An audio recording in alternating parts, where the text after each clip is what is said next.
Dans un lointain futur, en l'an 2200, un croiseur spatial est envoyé en mission d'exploration vers Altaïr 4, une planète située à 16 années-lumière de la Terre. L'équipage, dirigé par le commandant John Adams, a pour objectif de retrouver les survivants d'une expédition scientifique envoyée sur cette planète 20 ans plus tôt.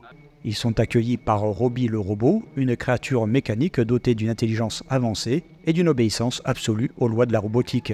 Ils font ensuite la connaissance du docteur Morbius, le seul survivant de l'expédition humaine disparue, et de sa fille Altaïra, une jeune femme née sur Altaïr 4 et qui n'a jamais connu d'autres êtres humains que son père.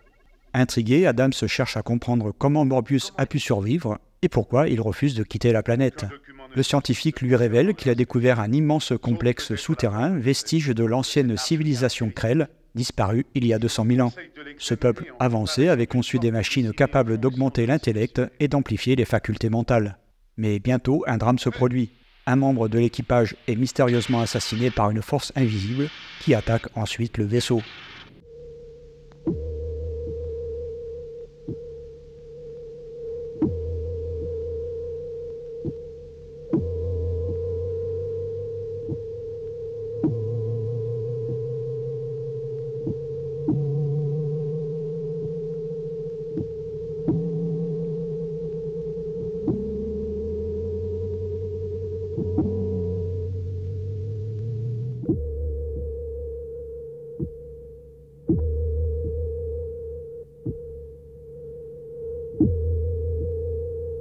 Fred McWilcox, né le 22 décembre 1907 en Virginie, était un réalisateur reconnu pour ses contributions au cinéma, notamment dans les genres de l'aventure familiale et de la science-fiction. Avant de tourner son premier long-métrage, McWilcox a débuté sa carrière en tant qu'assistant réalisateur sur des films tels que Alléluia de King Vidor. Il fait ses premiers pas en tant que réalisateur en 1943 avec le film familial Fidèle Lassie. Deux autres films mettant en vedette notre ami à quatre pattes suivront en 1946 et en 1948, toujours réalisés par Wilcox. Mais sa notoriété viendra surtout avec Planète Interdite, son avant-dernier film. Il est décédé en septembre 1964, à seulement 56 ans. 30 km. Écoutez. Ouverture et fermeture des circuits. Il n'y a jamais d'arrêt. Nous sommes ici dans un puits d'aération. On peut sentir l'air chaud qui monte. Regardez en bas. Regardez en bas, auriez-vous peur?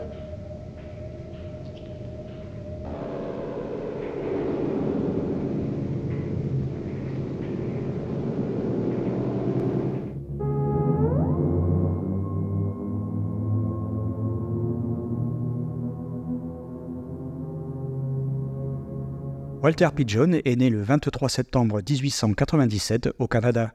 Il étudie le droit et le théâtre à l'université, mais n'a pas terminé ses études, choisissant de s'engager dans l'artillerie pendant la Première Guerre mondiale. Gravement blessé, il passera 17 mois en convalescence. Après la guerre, Pidgeon déménage à Hollywood et débute au cinéma à la fin des années 20 en jouant dans plusieurs films muets. Avec l'avènement du parlant, Pidgeon diversifie ses rôles. Il apparaît dans des films tels que Les Ensorcelés de Vincente Minnelli, La Tour des Ambitieux de Robert Wise et Le Sous-marin de l'Apocalypse d'Irwin Allen. Il poursuit sa carrière au cinéma et à la télévision jusqu'à la fin des années 70. On pourra le voir dans le film de William Wyler Funny Girl, aux côtés de Barbara Streisand, Alerte à la bombe de John Guillermin, ou Un tueur dans la foule de Larry Pierce, un de ses derniers rôles. Devenu citoyen américain en 1943, Walter Pidgeon est décédé d'une crise cardiaque en septembre 1984, 2 jours après son 87e anniversaire. Après 1 million d'années de clairvoyance, d'intelligence, ils ont été détruits sans comprendre quelle force maléfique les anéantissait. Oui, jeune homme. Cela semble très convaincant, mais je vois une faille dans votre démonstration.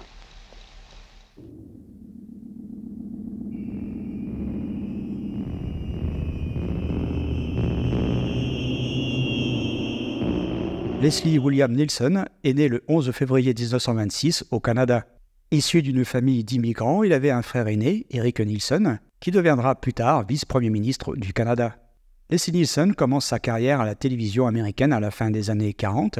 Il apparaît dans plus de 150 émissions de télévision en direct dans les années 50, travaillant notamment pour des productions comme Alfred Hitchcock présente.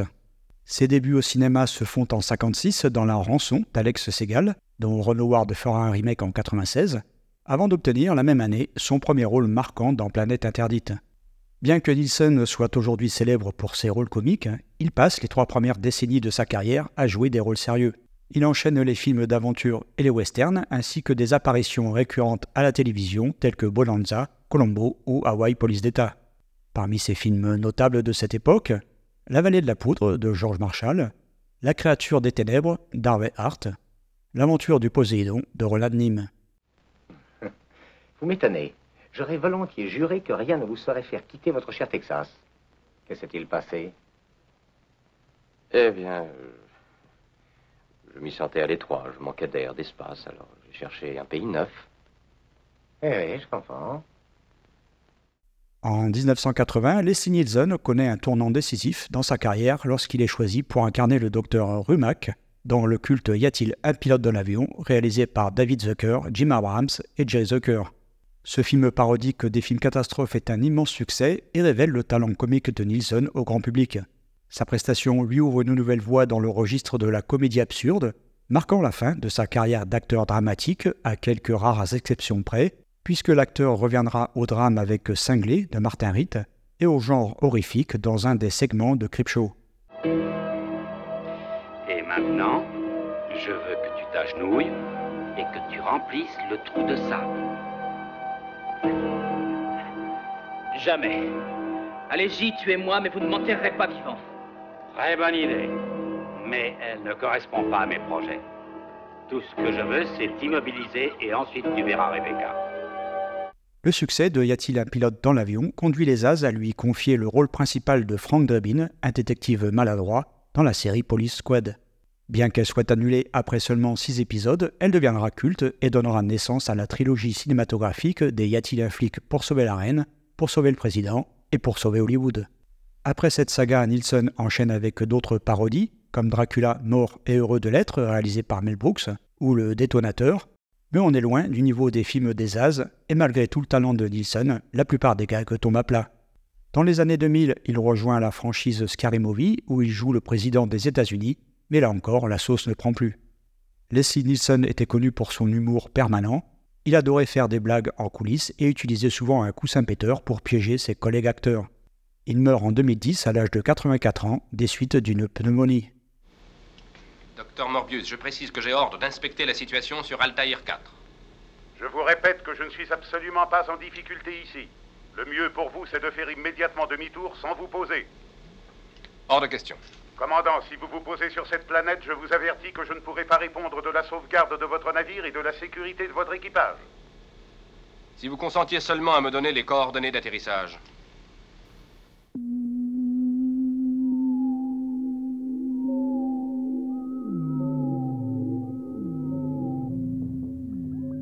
Anne Francis est née le 16 septembre 1930 dans l'État de New York. Fille unique, elle débute très jeune sa carrière en tant que mannequin à l'âge de 5 ans et contribue ainsi financièrement à sa famille durant la Grande Dépression. À 11 ans, elle fait ses premiers pas sur les planches de Broadway, marquant le début d'une carrière prolifique dans le monde du divertissement. Sa transition vers le cinéma s'amorce en 1947 avec une apparition non créditée dans Le souvenir de vos lèvres de Richard Thorpe. Cependant, c'est dans les années 50 qu'Anne Francis se fait véritablement remarquer, notamment grâce à sa performance dans Grain de violence de Richard Brooks et dans le remarquable Un homme est passé de John Sturges. Parallèlement à sa carrière cinématographique, Anne Francis s'illustre sur le petit écran dans de nombreuses séries populaires telles que Columbo, Drôle de Dame ou L'île fantastique. Elle fait également des apparitions notables dans le film Funny Girl, où elle retrouve son partenaire de Planète Interdite Walter Pidgeon, et dans Cramponne-toi Jerry de George Marshall. Anne Francis décède en janvier 2011 à l'âge de 80 ans des suites d'un cancer. Vous croyez? Je n'en savais rien. Si vous souhaitez une démonstration, dites-le. Merci infiniment, lieutenant. C'est la moindre des choses.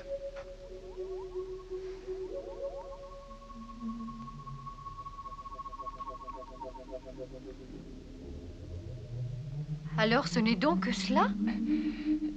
Vous n'y mettez pas encore assez de conviction. Oh.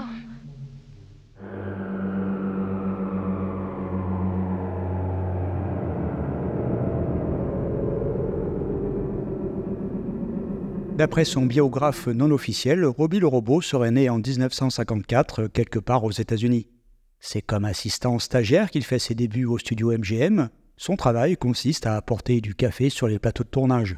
Mais son destin bascule lorsque le patron du studio décide de produire Planète Interdite. Robbie sera choisi parmi une centaine de robots lors d'un casting et atteindra très vite la célébrité grâce au succès du film. Par la suite, on le verra dans un certain nombre de séries, dont Columbo ou Perdu dans l'espace. On n'oubliera pas non plus sa bouleversante performance dans Le Garçon Invisible.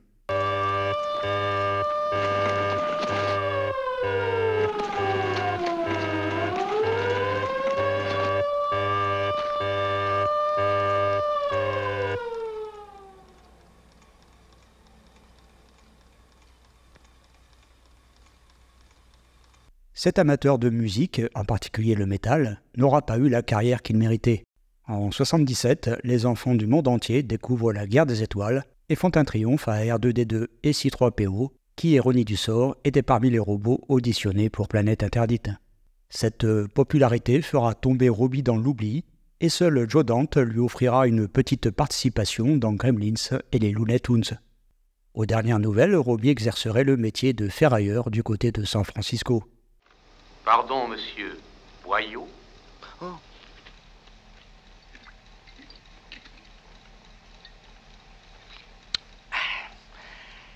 Il en reste pas, Vézef, hein? Oh, whisky garanti de la vieille fusée, c'est écrit dessus, tiens. Hey! Eh ben... Saleté d'invention, tu mériterais que je te rentre un ouvre-boîte dans la carcasse. Silence, monsieur. J'analyse cette chose. Dans un petit rôle, on retrouve Richard Anderson, le célèbre Oscar Goldman dans les séries L'homme qui valait 3 milliards et Super Jamie.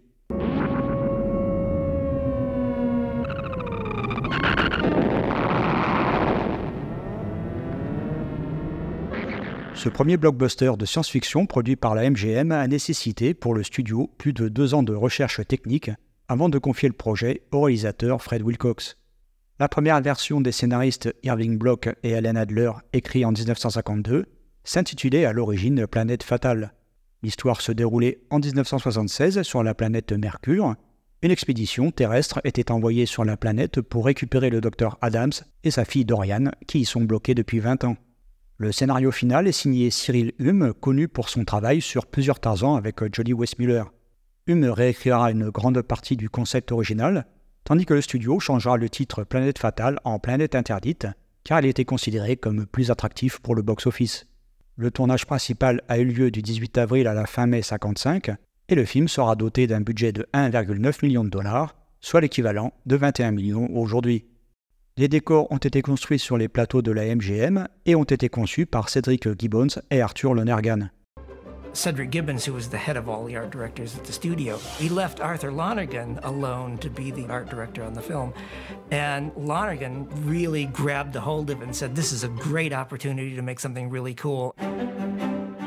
One of the things that he did was he actually had sets built that were way bigger than what they had in the budget and was able to get them about half built before the budget department came down on him. So they built all these really elaborate sets and then they had to finish them because they were already half done. Une équipe de 19 hommes ont travaillé pendant 1 mois pour installer les nombreux câblages électriques utilisés dans la cabine de contrôle du vaisseau spatial. Afin de pouvoir contrôler avec succès l'éclairage important de ce seul plateau, un tableau d'éclairage a été installé et géré par une vingtaine d'électriciens. Une maquette grandeur nature représentant environ les 3/4 du vaisseau spatial a été construite pour suggérer sa largeur totale de 51 mètres. Le vaisseau spatial était entouré d'un immense cyclorama peint de 900 mètres carrés, représentant le paysage désertique d'Altaïr 4. Ce décor occupait tout l'espace disponible dans l'un des plateaux de tournage de la MGM. If you gentlemen will go in, you're expected. Robbie a été conçu par le département des effets spéciaux du studio, sous la supervision du designer Robert Kinoshita. So I said, hell with this, I'm going to make me a model. So I started making a model. It was about that big. After I almost got through, the art director, Art Lonergan, came by. He says, hey, give me that thing. So he grabs it, he runs, and he really ran right through the drafting room, went into the producer's office. 10 minutes later, he comes running back. He said, "You draw it up." And that's how Robbie the Robot was born. Son coût de fabrication s'élevait à environ 125 000 $, et représentait près de 7% du budget. Le corps massif du robot était entraîné par 6 moteurs électriques et contrôlé par un panneau de commande complexe. Il avait une mobilité totale des bras, des jambes et de la tête. I designed it so that he can do practically anything, and especially emphasize his strength and all, being a mechanical thing. Plus de 2 mois de travail ont été nécessaires pour installer avec succès les 800 mètres de câblage électrique qui ont rendu le robot indépendant et autonome. They wanted a man inside, which makes it awful hard to design robots. But I tried to eliminate the appearance of a man being in there. I tried to make you guess, where is this guy, inside that suit? He had a black in his face. And he always looked kind of funny. He looked like a big mask on him. He went to lunch that way. Les séquences animées de Planète Interdite, en particulier l'attaque du monstre sur le vaisseau, ont été créées par le vétéran Joshua Midor, qui a été prêté à MGM par les studios Disney. Midor était connu pour ses effets visuels créatifs dans plusieurs dessins animés, dont Dumbo et Fantasia. MGM said, look, we're going for terror. This thing has got to be a nightmare. It's got to be all the things that a good character has. It's got to be mobile. It's got to be scary. It's got to look menacing. They went through all kinds of concepts of what it could look like. Some are almost comical. To something really kind of gruesome, like a worm-looking thing. It was kind of hideous. The creepiest one is, since it's Walter Pidgeon's head on this two-legged biped thing.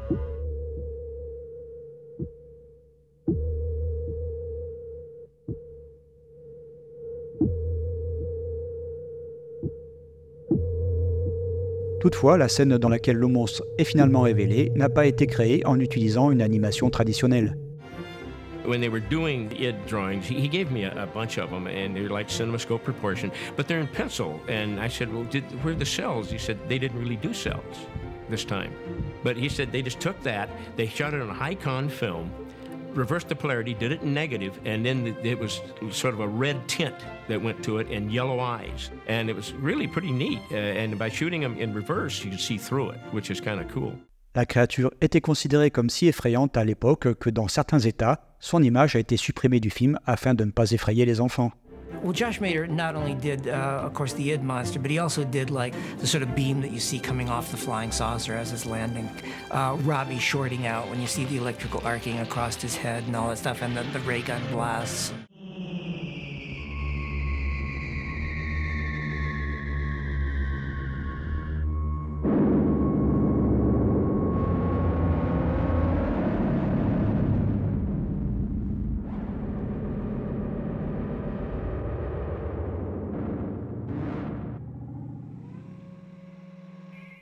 Enfin, c'est Howard Fisher qui a réalisé les fantastiques peintures sur verre de la centrale électrique de Krell.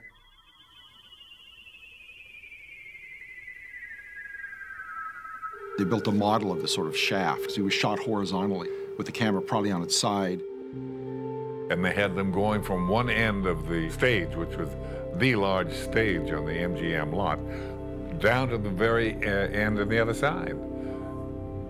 It's as long as a football field. Le film et ses effets spéciaux ont été nominés aux Oscars, mais ont perdu face aux 10 commandements de Cecil B2000.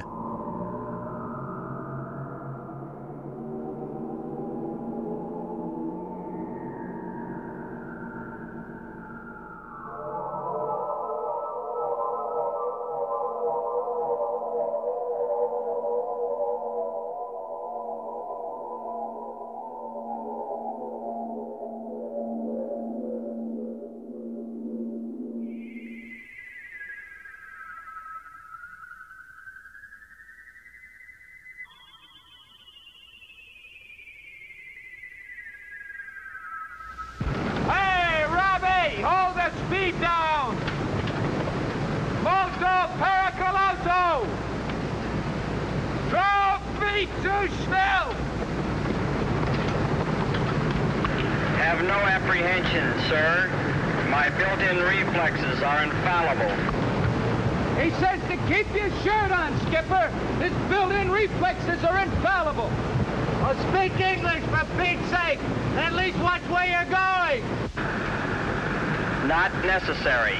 I do everything by positronic transfiguration.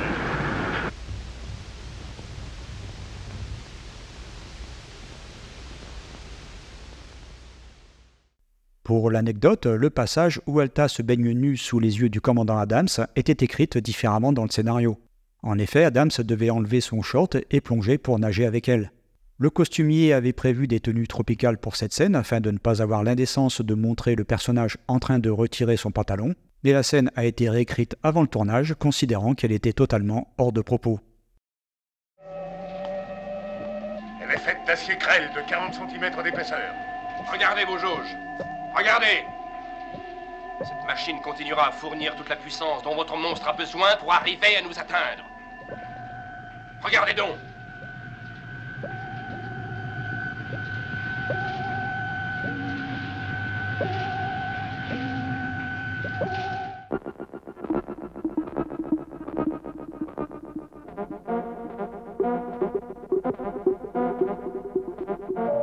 Planète Interdite fut le premier grand film à utiliser une bande sonore entièrement électronique qui précéda l'apparition des synthétiseurs et des échantillonneurs. La MGM avait initialement prévu d'engager un autre compositeur. Les Barons n'ont été choisis que pour la création d'effets sonores. It took us about 8 months to just do the raw sounds of Forbidden Planet. Believe it or not, they loved what we came up with and gave us the whole film to score. It was difficult. It was very hard way to make music. It took us forever to do anything. Après un vinyle et une cassette audio, un CD contenant l'intégralité de la musique est sorti en 1989. Son acquisition a plus un intérêt historique que musical, car elle n'est clairement pas d'une écoute facile en dehors du film. Étrange et sinistre, elle ne ressemblait à rien de ce que le public avait entendu auparavant. Unfortunately, we had to contend with the musicians union. This was the only feature film released from a studio that had a score that involved no musicians. Since they weren't using traditional instruments, they couldn't take the credit of being musicians, so they made them take a credit of electronic tonalities. It prevented them from being even nominated for an Academy Award. Les historiens de la musique ont souvent souligné à quel point cette bande sonore a été révolutionnaire dans le développement de la musique électronique.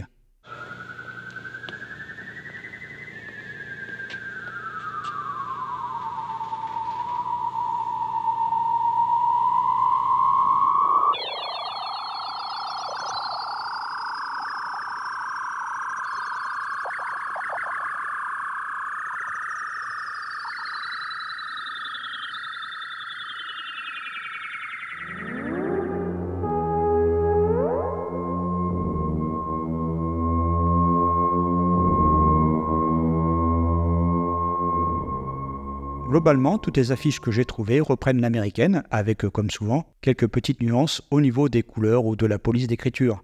C'est le cas de la française, de l'argentine, de la yougoslave, de l'espagnole ou de la turque qui ajoute le personnage du commandant Adams. L'italienne se démarque de ses petits camarades avec son montage contenant différentes scènes tirées du film.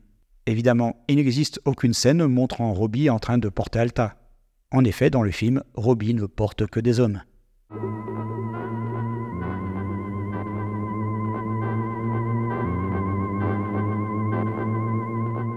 Planète Interdite débute sa carrière dans les salles américaines le 15 mars 1956. Son succès est relatif avec seulement 3 millions de dollars, mais la MGM ne perdra pas d'argent car la part du budget consacré à la promotion était bien plus modeste par rapport à aujourd'hui. Le film sort en France le 24 avril 1957, soit plus d'un an après les USA. Il rassemble près d'1 million d'amateurs de Freud, ce qui est plutôt correct, la science-fiction n'étant pas le genre préféré du public français à cette époque.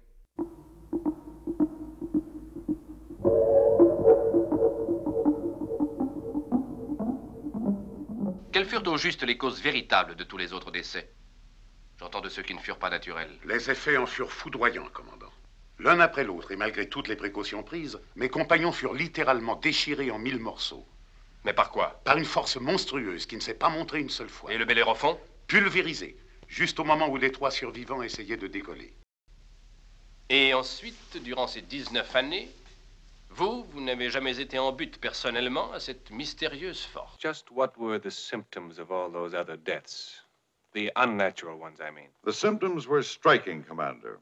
One by one, in spite of every safeguard, my co-workers were torn literally limb from limb. By what? By some devilish thing that never once showed itself. And the Bellerophon? Vaporized as the 3 remaining survivors tried to take her off.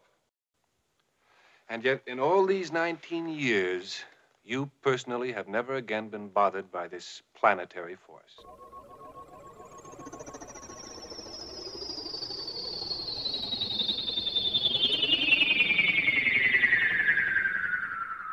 Planète Interdite est l'un des premiers films de science-fiction à être réalisé en couleur et en cinémascope. C'est également le premier du genre à bénéficier d'un budget conséquent et à s'éloigner de l'esthétique des séries B, souvent conçues avec des petits budgets et des effets rudimentaires. Le scénario est une libre adaptation de la pièce La Tempête de William Shakespeare. L'histoire originale met en scène Prospero, un duc exilé sur une île déserte avec sa fille Miranda, utilisant la magie pour contrôler les éléments et les esprits. Dans Planète Interdite, le docteur Morbius incarne une version futuriste de Prospero, vivant sur la planète Altaïr 4 avec sa fille Altaïra. Robbie le robot représente l'esprit serviteur Ariel, tandis que le monstre évoque Caliban, la créature sauvage de la pièce. Cette transposition de l'intrigue shakespearienne dans un contexte spatial offre une profondeur thématique et explore les notions de pouvoir, de connaissance et des dangers de l'inconscient humain. L'un des thèmes centraux du film est l'héritage des Krell, une civilisation technologiquement avancée ayant précipité sa propre destruction sous le poids de son arrogance. Morbius, en explorant leur technologie, devient à son tour victime de cette malédiction. Il incarne le savant trop avide de savoir qui s'aveugle sur les conséquences de ses découvertes. Le monstre invisible du film n'est pas une menace extraterrestre classique, mais une manifestation du ça freudien, les pulsions primitives refoulées de Morbius. En utilisant la technologie des Krell, il donne involontairement naissance à une créature générée par son inconscient. Cette idée est révolutionnaire pour un film de science-fiction des années 50. À une époque où les menaces extraterrestres étaient souvent des métaphores de la guerre froide comme l'invasion des profanateurs de sépultures ou le jour où la Terre s'arrêta, Planète Interdite choisit une approche psychologique et introspective. L'ennemi n'est pas extérieur, mais intérieur. Morbius refuse de quitter Altaïr 4 car il s'y considère comme le gardien du savoir des Krell. Mais son isolement a aussi conduit à son aveuglement et à une forme de mégalomanie. Ce thème sera repris dans Alien avec le personnage de l'androïde H, persuadé que la science prime sur l'humain. Bien que Planète Interdite soit un film d'aventure et de découverte, son message final est profondément pessimiste. L'humanité n'est peut-être pas prête pour une science qu'elle ne maîtrise pas. L'autodestruction des Krell sert d'avertissement contre l'aveuglement scientifique, le sentiment de toute puissance et l'excès de narcissisme. Le fait que la planète soit détruite à la fin du film illustre cette idée. Il vaut mieux faire table rase d'un savoir dangereux que de risquer de répéter les erreurs du passé. Avec son design visionnaire, son célèbre personnage de Robbie le robot et sa créature terrifiante qui me fait faire des cauchemars quand j'ai découvert le film à la télé alors que j'étais haut comme 3 pommes, Planète Interdite demeure un jalon fondateur du genre qui a marqué de nombreuses œuvres ultérieures, notamment Star Trek 2001 et La Guerre des Étoiles. Si aujourd'hui certains effets spéciaux peuvent sembler datés, son propos reste d'une modernité frappante. Dans un monde où l'intelligence artificielle et la course aux technologies avancées soulèvent toujours des questions éthiques, le message du film résonne encore. Sommes-nous réellement prêts à contrôler le pouvoir que nous cherchons à acquérir ? Attention! Commandant, cette maudite chose est invisible!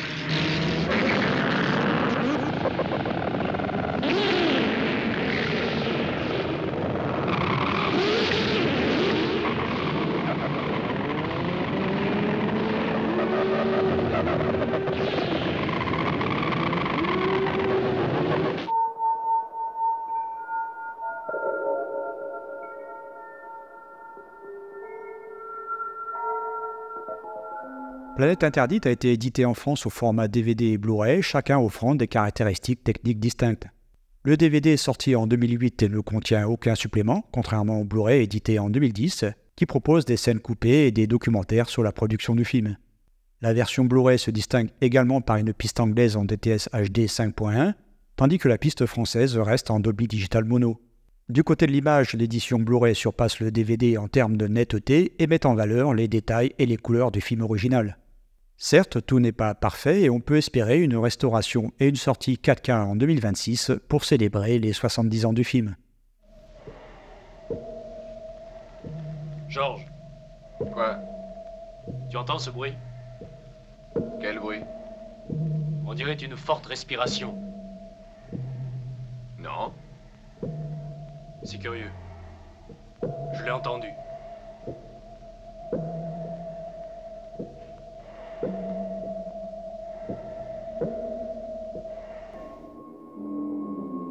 Voilà, c'est la fin de cette rétrospective consacrée à un grand classique de la science-fiction des années 50.